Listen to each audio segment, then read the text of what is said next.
Alors moi je suis vice-président et porte-parole du MEDEF, et donc l'AREF c'est un événement qui est organisé par le MEDEF, donc je suis là à ce titre-là. Mais vous savez que les élus du MEDEF sont avant tout des chefs d'entreprise, c'est une association, on est bénévole, donc je suis ici à ce titre-là. J'ai fondé Aera Group, qui est une entreprise spécialisée dans la transition climatique. On donne une valeur financière aux réductions d'émissions CO2. Concrètement, on accompagne des projets en Afrique, par exemple des projets d'énergie renouvelable, de traitement des déchets, d'efficacité énergétique, sont des parcs éoliens, des centrales solaires. Et ces émissions, ces réductions d'émissions, on les fait certifier, on obtient des crédits carbone et on vend ces crédits carbone à des entreprises qui ont des réglementations CO2 dans les pays industrialisés et qui compensent leurs émissions en achetant des crédits de carbone. L'objectif de mon entreprise, c'est d'accélérer la transition climatique en Afrique en apportant des revenus complémentaires aux projets verts, aux projets qui utilisent des technologies propres. C'est par exemple le groupe Sifka en Côte d'Ivoire qui va faire une centrale biomasse. C'est par exemple le fonds d'investissement Meridiam qui a inauguré plusieurs centrales photovoltaïques au Sénégal. C'est le groupe Ako Énergie au Mali qui fait une centrale solaire. Et on a une quarantaine de projets, on accompagne une quarantaine de projets dans 19 pays africains. Et on est le leader du négoce de crédit carbone. Et c'est un système vertueux qui permet d'amener des revenus supplémentaires en Afrique.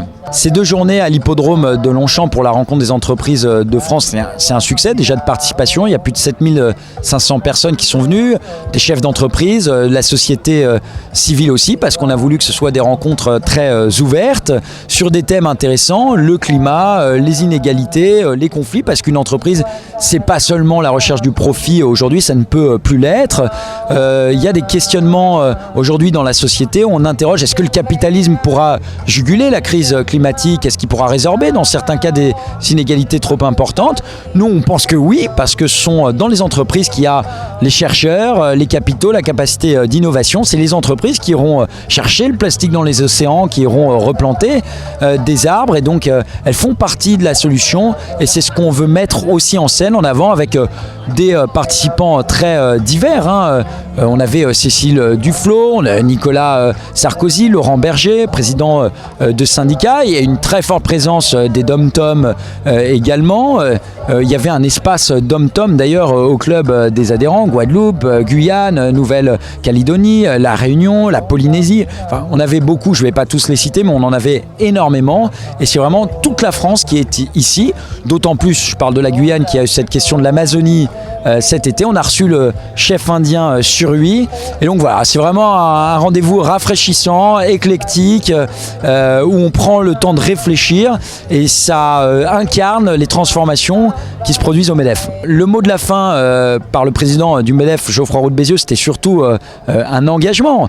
Lui et la centaine d'entreprises qui ont annoncé qu'elles investissaient dans la transition climatique, la transition écologique qui est une transition économique, des grands groupes, des ETI, des entreprises de taille intermédiaire, des PME, des plus petites entreprises, des startups qui toutes ensemble se mobilisent avec leurs moyens financiers pour mettre en place des solutions très concrètes, des produits et des services qui vont accélérer la transition écologique. Le mot de la fin par Elisabeth Borne, c'était le gouvernement qui était représenté. Et le gouvernement est un partenaire puisque les entreprises opèrent dans un cadre réglementaire, fiscal, juridique, social.